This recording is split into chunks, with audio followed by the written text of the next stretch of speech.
başladım ama senle bitmez. Yüreğimde yerin vardı, indi hiç ne kalmayıp bez. Sözlerin yalan, bakışların donu. Seni seven kalbim indi buzdan soyup.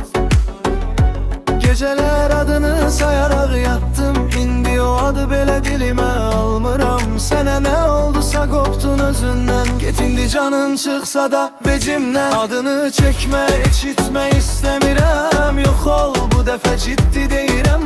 Hər xəyanətiniz qoyub içimdəm, amma bu qız artıq sənsiz yüksələr. Çəkmə, eşitmə istəmirəm, yox ol bu dəfə ciddi deyirəm.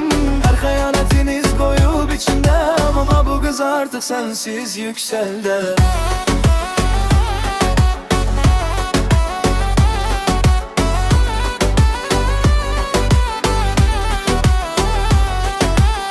Səndən geriyə nə qaldı ki?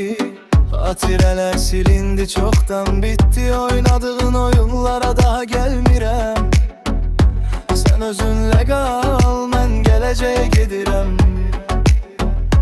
Geceler adını sayarak yattım, indi o adı belə dilimə almıram. Sənə nə oldusa qopdun özündən, get indi canın çıxsa da vecimdən. Adını çəkmə, eşitmə istəmirəm, yox ol bu dəfə ciddi deyirəm. Hər xəyanətiniz qoyub içimdə, amma bu qız artıq sənsiz yüksələr. Çəkmə, eşitmə istəmirəm, yox ol bu dəfə ciddi deyirəm. Hər xəyanətiniz qoyub içimdə, amma bu qız artıq sənsiz yüksələr. Qəlbimdə bir söz var sənə son dəfə, canın çıxsa da mən dönmərəm geriyə.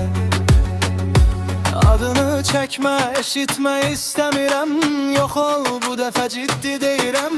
Hər xəyanətiniz qoyub içimdə, amma bu qız artıq sənsiz yüksələr.